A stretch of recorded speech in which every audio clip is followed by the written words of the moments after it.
c'est important, effectivement, cette question de souveraineté. Et cette question de souveraineté doit être appréhendée dans sa dimension holistique et intégrée.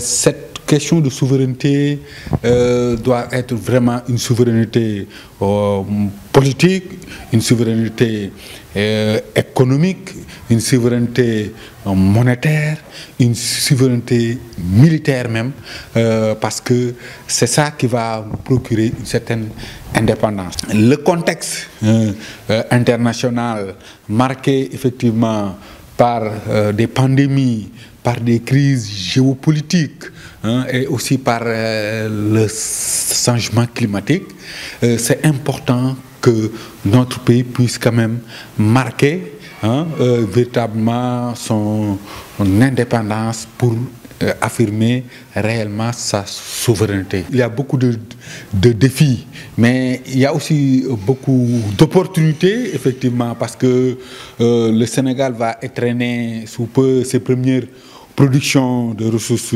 minières gazeuses, et l'exploitation, Inch'Allah, pourra permettre effectivement à notre pays de s'inscrire sur la rampe de l'émergence et du développement. Mais il faudrait une certaine stratégie pour éviter ce qu'on appelle la malédiction des ressources, mais aussi il faut dire qu'il y a beaucoup d'opportunités, et ces opportunités d'industrialisation, ces opportunités effectivement de mettre en avant la participation locale dans le processus de développement pour au moins permettre l'implantation de micro-entreprises pour mettre sur orbite notre pays. Et l'enjeu c'est quoi? C'est effectivement de lutter contre la dépendance. C'est pourquoi nous devons, pour atteindre parce que la souveraineté énergétique seulement ne suffit pas pour asseoir notre développement, il nous faut aussi une souveraineté aussi alimentaire. C'est là qu'il faudra effectivement développer une politique agricole porteuse de valeur ajoutée avec la création de chaînes de valeur dans le domaine de l'exploitation du riz, du mil, n'est-ce pas, de l'arachide, du coton, et favoriser vraiment une agro-industrielle porteuse de valeur ajoutée. Et ce sont ces piliers qui vont permettre effectivement une souveraineté. Mais ça ne suffit pas. Il y a aussi des stratégies qu'il faudra mettre en place, c'est-à-dire la question des institutions. Il faudrait effectivement voilà, une refonte des institutions, mais aussi il y a également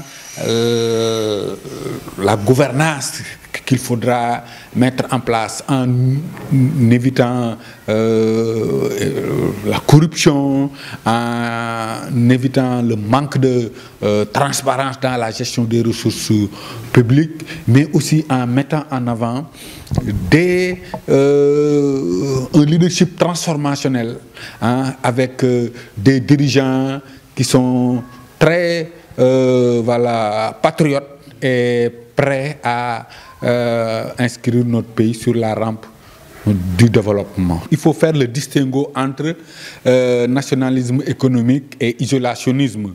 Il faut faire la différence entre aussi souveraineté économique et xénophobie. Moi, je pense bien que nous vivons dans un monde où c'est le global village, donc un village planétaire. Il faut que notre pays puisse effectivement ce qu'on appelle gérer ses interdépendances.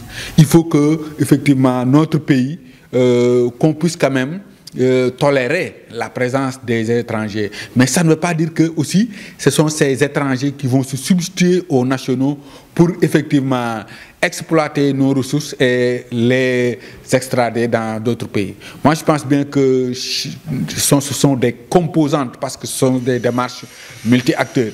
Il y a l'État, il y a les acteurs privés, il y a la société civile, mais il y a aussi les étrangers qui constituent une minorité parce que partout il y a des étrangers, parce qu'au Sénégal aussi, Si vous quittez le Sénégal, il y a d'autres Sénégalais qui sont implantés dans ce pays et qui peuvent développer. Mais nationalisme, ça ne veut pas dire recroqueviller sur ce tour de var, expulser les étrangers. Non, c'est pas ça. Moi, je pense bien qu'il faudra positionner les nationaux dans des secteurs importants. Et ça ne nous dédouane pas, effectivement, parce que notre pays est pris au collet avec ce qu'on appelle les APE, n'est-ce pas, les accords de protection avec l'Union européenne, mais aussi avec les conditionnalités des institutions de Bretton Woods à travers le FMI et la Banque mondiale qui nous imposent vraiment des restrictions. Et je pense bien que la souveraineté, ça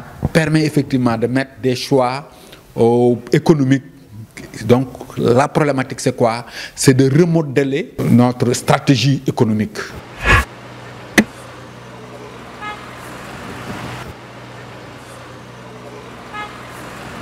Économique.